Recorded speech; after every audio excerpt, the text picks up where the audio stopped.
하나님의 말씀입니다. 경청하십시오.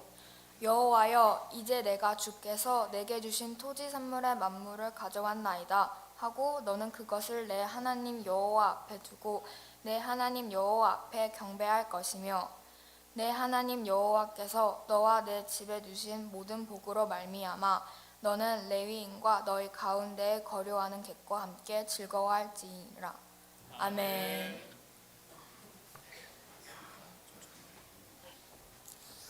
네, 감사합니다. 요즘 우리 자녀들은 떨지도 않아요.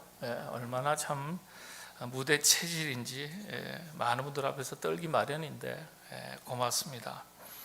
자, 오늘은 말씀드린 대로 추수감사주일입니다. 하나님의 은혜를 기억하면서 감사하는 기독교 3대 절기 중 하나로 알려져 있습니다. 물론 7대 절기가 있고요, 3대 절기가 있습니다. 부활절, 추수감사절, 성탄절, 이렇게 현대적인 의미에서는 이 세 절기가 3대 절기에 해당됩니다. 여러분들에게 질문을 드리겠습니다. 여러분들은 어떤 기준으로 추수감사를 드리십니까? 어떤 의미를 가지고 여러분 드리고 계십니까? 우리의 추수감사가 의미 있는 감사가 되기를 바라면서 오늘 본문 말씀을 통해서 함께 묵상하려고 합니다. 두 가지의 이야기를 제가 먼저 들려드리겠습니다. 노래라고 할까요? 아니면 어떤 리듬이라고 할까요? 원숭이 엉덩이는 빨개. 아시나요? 아니, 우리 친구가 어떻게 알죠?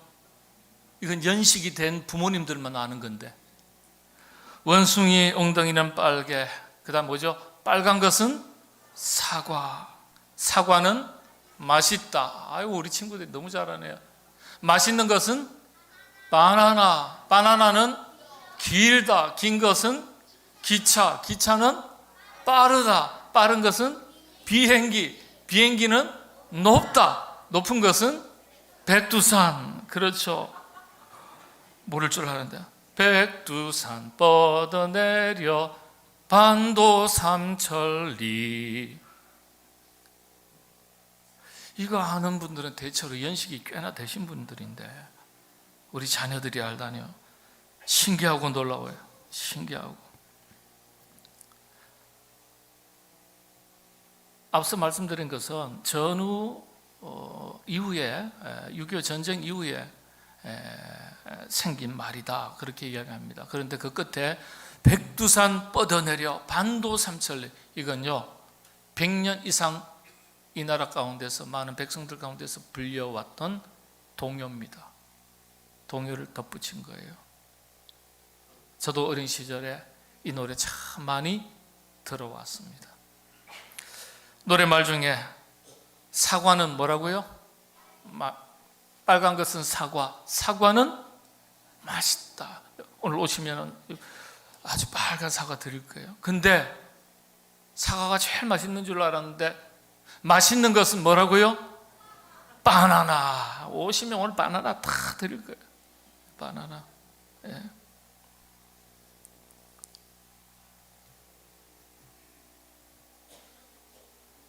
과연 그렇습니까? 바나나가 제일 맛있어요? 그렇죠. 포도도 맛있고 귤도 맛있고 멜론도 맛있고 배도 맛있고, 이보다 맛있는 과일이 너무나도 많아요. 그런데 그때는 그랬어요. 그때는 우리나라가 못 먹고 못 살던 시절에, 나라가 어려운 시절에, 열대 과일 구경하기 참 어려웠던 시절, 바나나는 그렇게 신기하고 최고의 맛을 자랑하는 과일처럼 보였던 거예요. 그래서 사과는 맛있다, 맛있는 것은 사과 이상의 것으로 바나나를 꼽았던 겁니다. 지금 그런데 제일 과일 중에서 제일 싼 과일은 뭐죠? 바나나입니다. 바나나. 세상에나. 제게는 바나나에 얽힌 추억 하나가 있습니다. 추억 하나가 있어요. 제가 오늘 얘기 한 두 가지 들려드릴 텐데요. 저는 뭐 성경 공부하듯이 성경 강해만 하지만은 제가 오늘은 다른 얘기 들려드리겠습니다. 초등학교 1학년 시절인데요. 소풍 때 이야기입니다.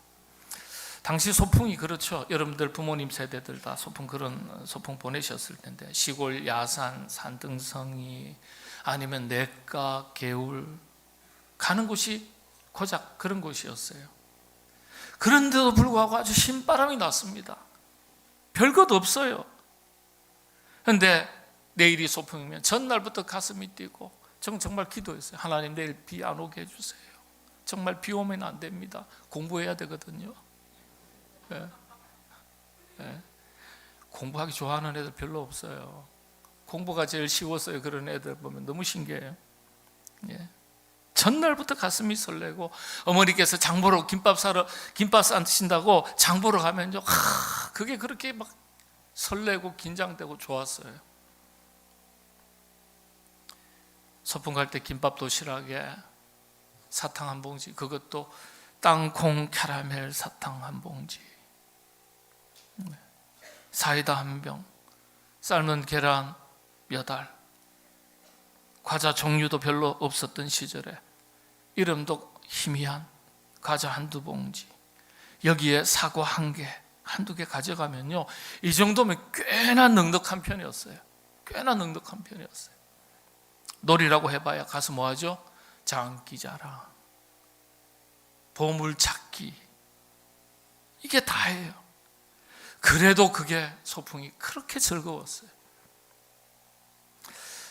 초등학교 1학년 때입니다. 그날따라 저하고 제일 친한 친구 하나가 세상에나 바나나를 한 개를 가져온 거예요. 두 개도 아니고. 다 신기하니까요, 친구들이 우르르 몰려왔어요. 구경거리가 생긴 거예요. 그림책에서나 보던 과일이니까 뭐 당연하지 않겠어요? 예? 모두의 시선이 바나나에 다 모였어요. 그때 이 친구가요, 바나나 껍질을 하나 탁 까더니 자기가 먹기 전에 제 입에 탁 내밀면서 한 입 크게 베어 먹으라고. 한 입 크게 베어 먹으라고. 상상 속의 그림책에서나 봤던 바나나, 자기가 먹기도 전에 내미는 거예요. 고맙기도 하고, 자기가 먹기도 전인데 미안하기도 하고, 그런 마음으로 적당하게 한 입 베어 먹었습니다. 그게 저와 바나나의 첫 만남이었습니다. 50년의 세월이 지난 지금까지도 그때 그 장면이 아주 생생합니다. 50년이 지났어도. 이 부대 자네가 있었거든요. 이때 이야기를 결혼 30년이 넘었지만 얼마나 자주 얘기했는지 몰라요. 그 친구 보고 싶다고.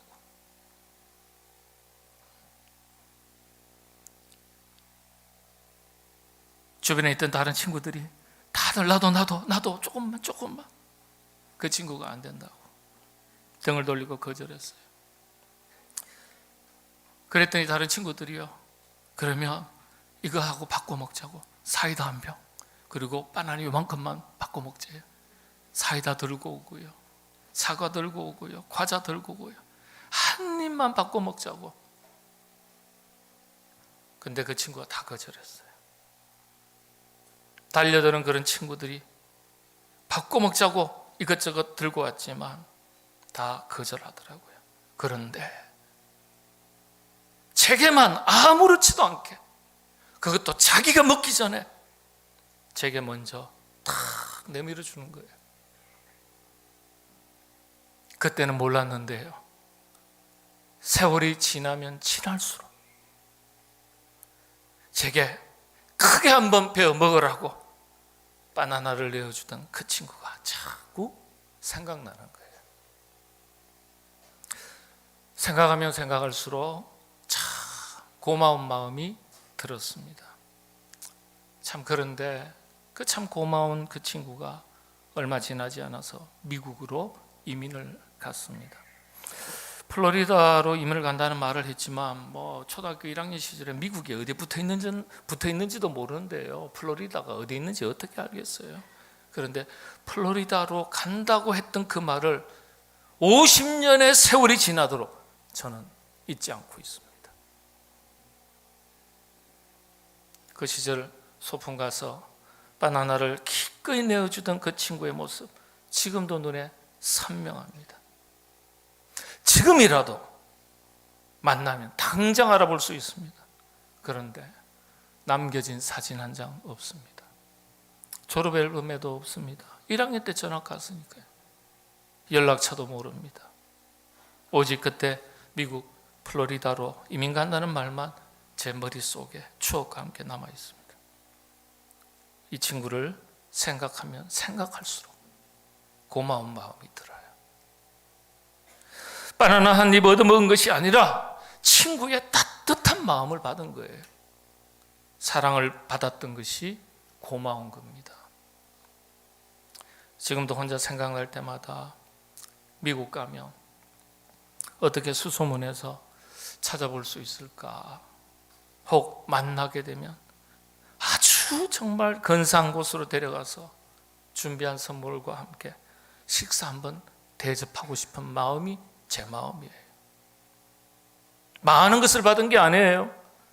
비록 작은 것 하나지만은 그 속에 저를 향한 마음이 담겼고 사랑이 담겼기 때문에 기억나고 고마운 겁니다. 여러분, 배은망덕이 따로 있는 것 아니죠? 받은 사랑과 호의를 잊고 사는 것이 배은망덕 아니겠어요? 50년의 세월이 흘렀습니다. 받은 사랑에 고마운 마음을 전달할 길이 없어요. 감사한 마음을 마음에만 담아두니까 아쉬울 따름이에요.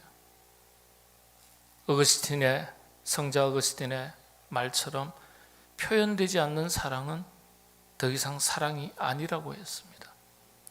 고마운 제 마음을 저도 그 친구에게 꼭 표현하고 싶지만은 길이 없어요. 그래서 아쉬운 거예요. 여러분들에게 질문을 드립니다. 제가 50년의 세월이 흘렀어도 이 추억을 잊지 못하는 이유가 무엇이겠습니까?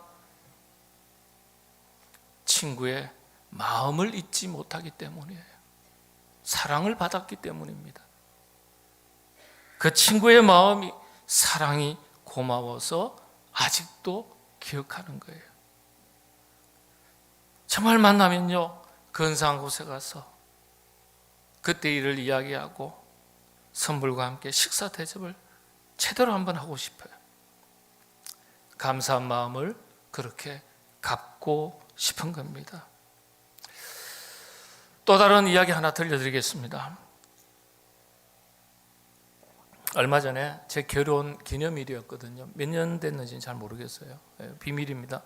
지금 31년 됐나? 30년 됐나? 결혼 기념일에 제 아내랑 30년이 지나면서 둘이서 오붓하게 식사한 적이 몇 번 없어요. 거의 없어요. 까먹기도 하고, 여성들이 원수는 나중에 노후에 갚는다는데 걱정스럽기도 하고요. 근데 결혼 기념일을 앞두고 아내가 제게 이야기하더라고요. 여보, 결혼 기념일에 나랑 영화 한 편 봐주세요. 그러더라고요. 저는 영화 별로 보지 않습니다. 제 아내하고 30년 동안, 연애까지 포함하면 더 길겠죠. 영화 5편도 같이 못 봤어요. 저는 뉴스도 TV도 안 보고 그러니까 아내가 영화 한 편 꼭 봐달라는 거예요. 영화관에 가면 자요. 또 저는요, 자다 깨다 무슨 스토리도 몰라요.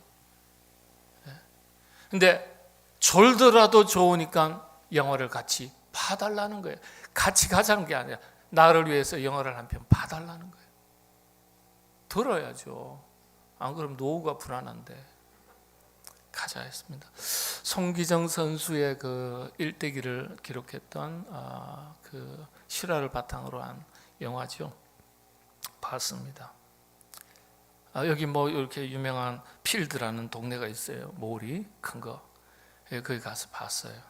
그리고 나서는 식사를 같이 하자는데 그 딸아이를 불렀어요.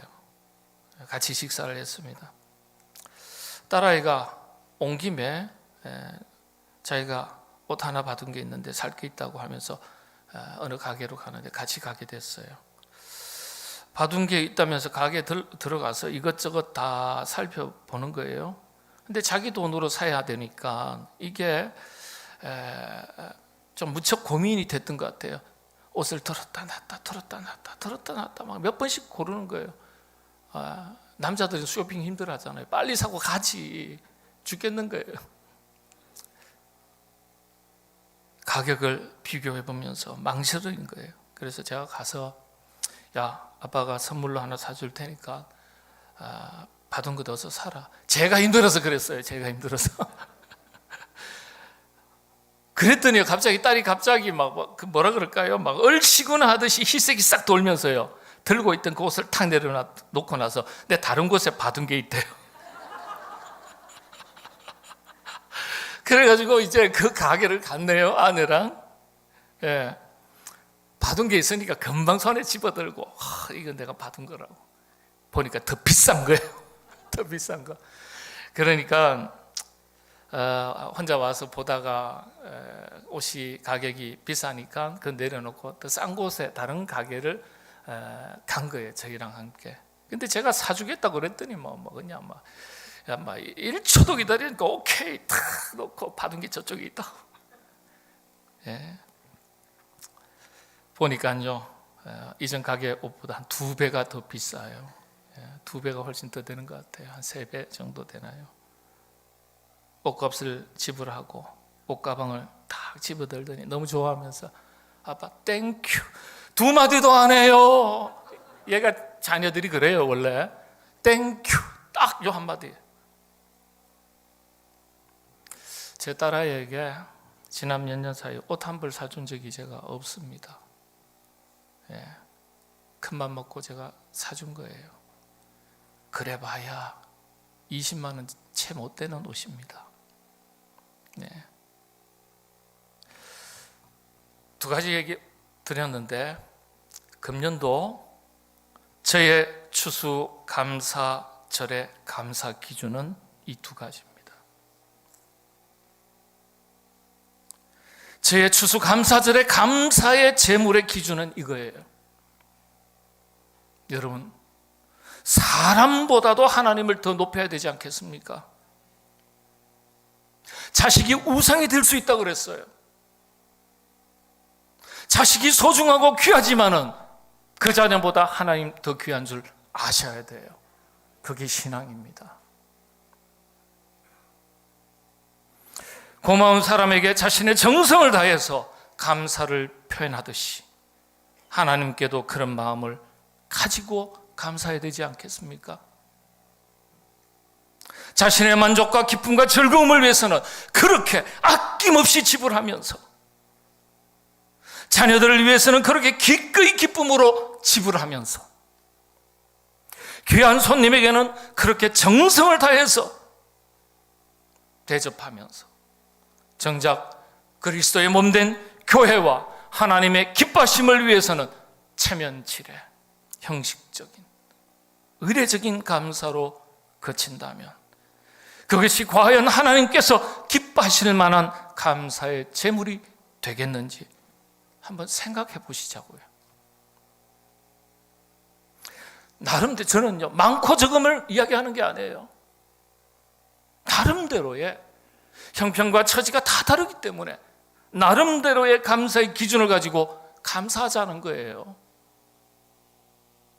오늘 우리 자녀들도 함께 예배드리는데 야 추수감사절이야 오늘 너 헌금해? 원래 절기헌금 하는 거예요. 이 정도가 아니라 정말 하나님 앞에서 무엇을 감사해야 하는지 자녀들에게 분명하게 가르치고 그것을 가지고 온 마음과 뜻과 정성을 다해서 감사드려라. 그렇게 가르쳐야 되지 않겠습니까? 저는요 지난 한 2주 동안 이 말씀을 준비하면서 정말 고민했습니다. 이 말씀을 드려야 될까 말아야 될까. 3대 절기 부활절, 추수감사절, 성탄절 3대 절기라 그러지 않았습니까? 근데요, 우리 교회 감사절기, 우리 교회 절기 감사 헌금이요, 비슷한 규모의 다른 교회와 비교했을 때 반도 안 됩니다. 반도 안 돼요. 반도 안 됩니다. 재정부 장로님들하고 다 있으니까 내 장로님한테 얼마 전에 이야기 다 했어요. 반도 안 된다고.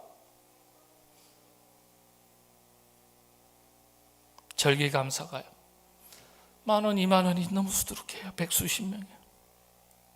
액수를 얘기하는 게 아니에요. 액수를 보자는 게 아니에요. 마음을 보는 것 같아서 안타까운 거예요. 물론 1,000금 이상 가는 10,000원이 있을 수 있어요. 물론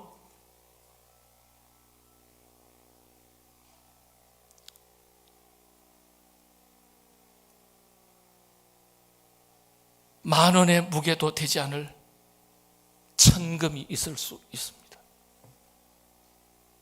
이게 물질의 얘기인가요? 그렇지 않습니다. 마음 얘기입니다. 마음 얘기.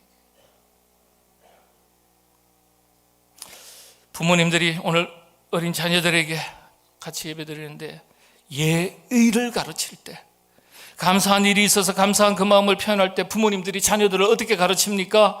자녀들에게 두 손 모으고 공손히 인사하도록 시킵니다. 감사해라. 제대로 안 하면 머리를 짓눌러서라도 감사해라. 그렇죠? 제가요, 성탄절 때 예쁜 카드 다, 부활절 때 어디 카드 보내고요, 이런 애들이 들어 있어요. 너무 고마워요. 그 꼬마가 여기도 있어요, 지금. 너무 고마워요. 그래서 어떻게 하냐, 제 아내한테요, 선물 제대로 사주세요. 선물 보내라고. 오늘 이거 듣고서 우리 자녀들이 저한테 카드 보내시면 힘들어집니다. 제가 한 번도 놓치지 않고 제게 땡큐 카드를 보내든지, 조그만 엽서, 목사님 감사합니다, 메리 크리스마스, 부모님도 여기 있어요. 지금 보내요.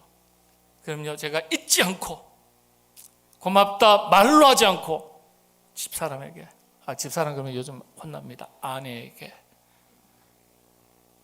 선물 사서 보내라고 합니다. 손 꼭 놓치지 말고. 왜냐? 물질을 보는 게 아니라 감사의 마음을 보기 때문에.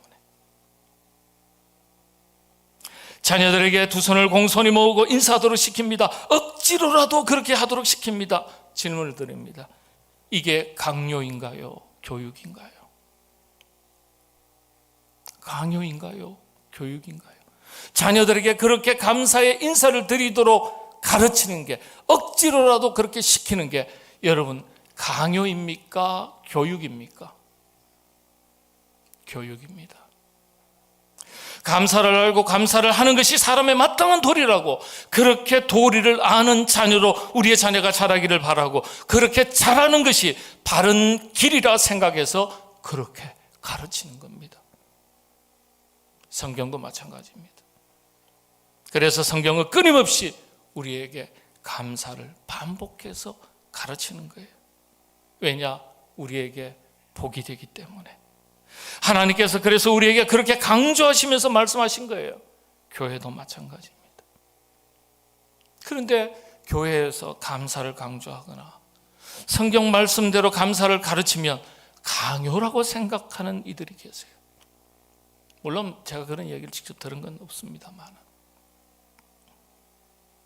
목사님, 한두 살 먹은 애도 아닌데 다 우리가 알아서 할 텐데 그렇게까지 강조할 필요가 있겠습니까? 하는 생각에서 그렇게 말씀 생각하시는 분들도 계실 수 있어요. 물론 이해가 갑니다. 그런데 정말 알아서 하나님의 은혜에 대해서 감사를 드릴까요? 이스라엘의 백성들이 알아서 감사할 줄 알았는데 그렇지 않더라는 거예요. 성경을 보면 구약에 5가지 제사가 나옵니다. 사실 모두 알고 보면 감사의 제사예요.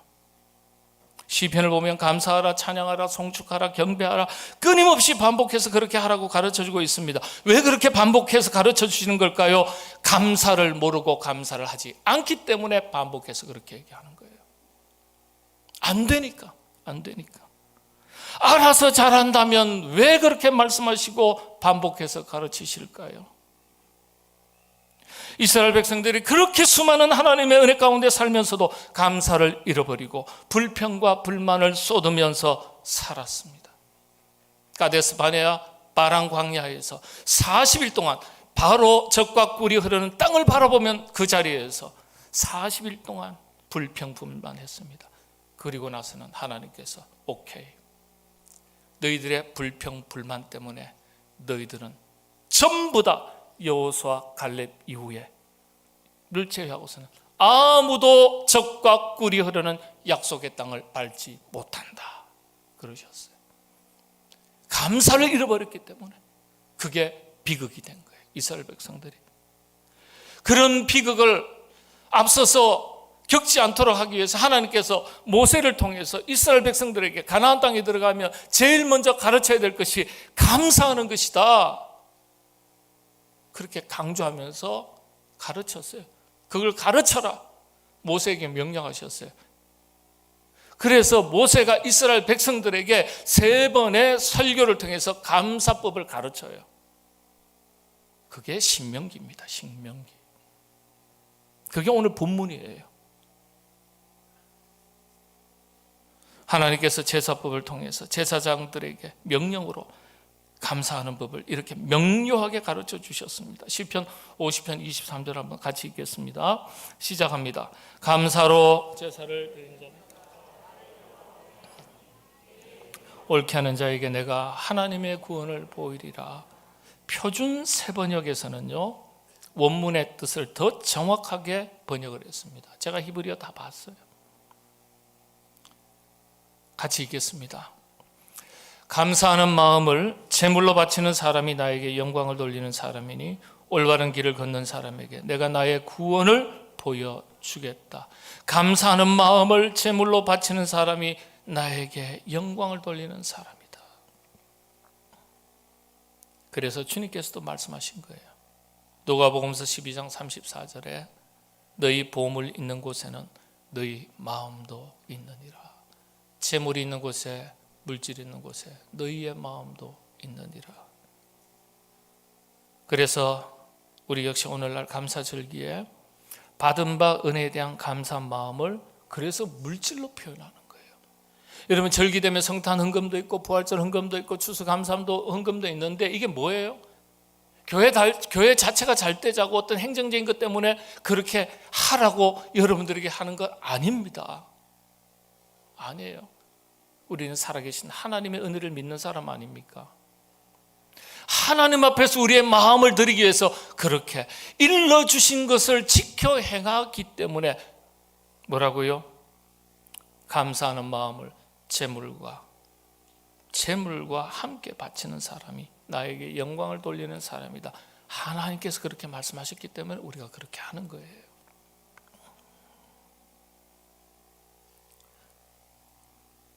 오늘 성경에서 말하는 감사는 어떤 감사입니까? 요약만 하면 2가지입니다. 첫 번째 시편 138편 1절입니다. 이스라엘 백성들에게 계속해서 반복해서 가르치는 말씀이 있습니다. 우리 1절은 같이 봉독하겠습니다. 내가 전심으로 주께 감사하며 신들 앞에서 주께 찬송하리이다. 전심으로 드리는 감사. 이 전심이라는 단어가 히브리어로 콜레브라 그럽니다. 콜레브. 뜻은요 모든 것, 전체라는 뜻이에요. 그런데 제일 중요한 것, 소중한 것, 이런 뜻입니다. 제일 소중한 것, 생명, 물질, 마음, 모든 것이 다 포함되는 거예요. 마음만이 아니에요. 재물이 있는 곳에 너희 마음도 있다고 하셨기에 재물도 포함하는 거예요. 그것만이 아니에요. 우리의 삶 자체가 감사에 합당한 삶을 살아가도록 하는 삶의 내용이 다 들어가 있어야 돼요. 우리 삶 자체가. 그런데 마음 드리기는 참 쉬운 것 같은데 재물 드리기는 참 어려운 것 같습니다. 그래서 주님께서 날카롭게 지적하신 거예요. 둘 다 드려야 돼요. 둘 다. 두 번째는요, 성경이 가르쳐 주시는 바 감사. 신명기 26장 10절에서 11절 말씀입니다. 10절 말씀, 오늘 본문이죠. 10절 같이 읽겠습니다.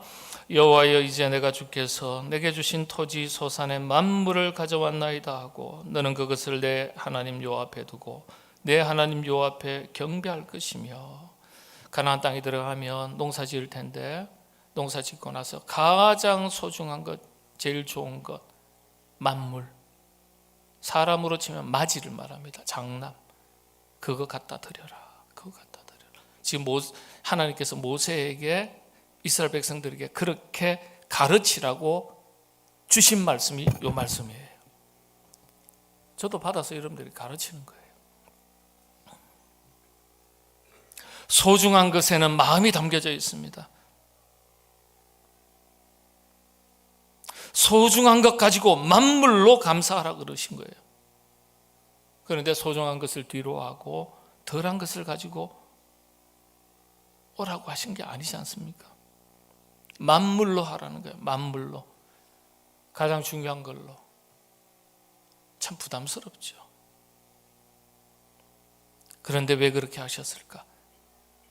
하나님을 인정하고 하나님의 말씀을 신뢰하는 법을 가르치시기 위해서 그런 거예요. 그냥 하신 말씀이 아니에요. 신명기 26장 11절 그 다음 절 한번 같이 읽어보겠습니다. 시작합니다. 내 하나님 여호와께서 너와 내 집에 주신 모든 복으로 말미암아 너는 레위인과 너희 가운데 거류하는 객과 함께 즐거워할지니라. 다시 말씀을 드리면 하나님께서 복을 더해 주시기 위해서 그렇게 하라고 하신 거예요. 그래서 감사가 중요한 거예요. 감사를 하면, 드리면 그 감사를 받으시고 구원, 곧 은혜를 더해 주시겠다고 약속하시는 거예요. 우리는 말씀을 있는 대로 먹고, 있는 대로 받고, 있는 대로 믿고, 말씀대로 행하며 살아야 할 하나님의 백성이요 자녀들입니다. 그런데 말씀대로 살지 않습니다. 그게 이스라엘 백성들이었어요. 비극이 멀리 있지 않아요. 여러분들의 감사는 어떻습니까? 여러분의 감사의 기준은 어떤 것입니까? 감사의 깊은 마음과 오늘 본문의 표현대로 가장 귀한 소중한 값진 만물의 감사가 같이 갈 때 그 감사를 하나님께서 받으시고 하나님을 기쁘시게 하고 또 우리에게 복이 되어 되돌아오는 감사가 되는 것입니다. 저 여러분, 우리 모두 그런 감사를 드리시게 되기를 바랍니다. 그래서 이 시대의 마지막 선지자라고 일컬음을 받던 에이든 윌슨 토저 목사님은요, 감사는 그 사람의 믿음의 깊이를 보여준다 그랬습니다. 감사는 그 사람의 믿음의 깊이를 보여준다. 여러분의 감사가 그렇게 깊이 있는 감사가 되시기를 바랍니다. 하나님께서 그 감사에 합당한 복을 풍성하게 더해 주시기를 바랍니다. 하나님께만 감사하는 것 아니에요. 눈에 보이지 않는 마음으로만 만나고 싶은 그 친구보다 눈에 보이는 감사할 대상이 얼마나 많습니까? 코로나19 가운데서도 귀한 자리 지키시고 예배 자리 지키시고 여러 가지 모양으로 헌신해 오셨던 우리 모든 성도님들, 올 초에 엔데믹을 선언하고 이제 교회가 회복하는 가운데 있는데 이 회복하는 가운데 중심에 서서 여러 가지 모양으로 기꺼이 모든 것으로 헌신하셨던 우리 성도님들에게 먼저 감사해야 되지 않을까. 멀리 떨어져 있는, 언제 만날지도 모르는, 물론 고맙기는 하지만은 기약할 수 없는 그 친구보다도 눈에 보이는 우리 성도님들에게 감사를 먼저 표현하고 싶었습니다. 그래서 오늘 제가 떡을 준비한 거예요. 가실 때 꼭 하나씩 다 받아가시기를 바랍니다. 작지만은 제 마음입니다. 기도하겠습니다. 하나님, 우리의 감사가 형식적이고 의례적이고 습관적인 의미 없이 드려지는 감사가 되지 않게 하시고 마음으로든지 물질이든지 아니면 우리의 삶의 실천적인 내용을 가지고 드려지는 우리 자체가 감사의 제물이 되든지 의미 있고 가치 있고 하나님 기뻐하시는 감사가 우리의 삶을 통해서 날마다 드려지게 하여 주옵소서. 사람보다 높이는 것이 사람을 하나님보다 더 높이는 것이 되지 않게 하시고 우리 자신이 하나님보다 더 귀한 존재로 여기는 일이 없도록 도와주시옵소서. 모든 것 주님께 감사드리옵고 예수님의 이름으로 기도하옵나이다. 아멘.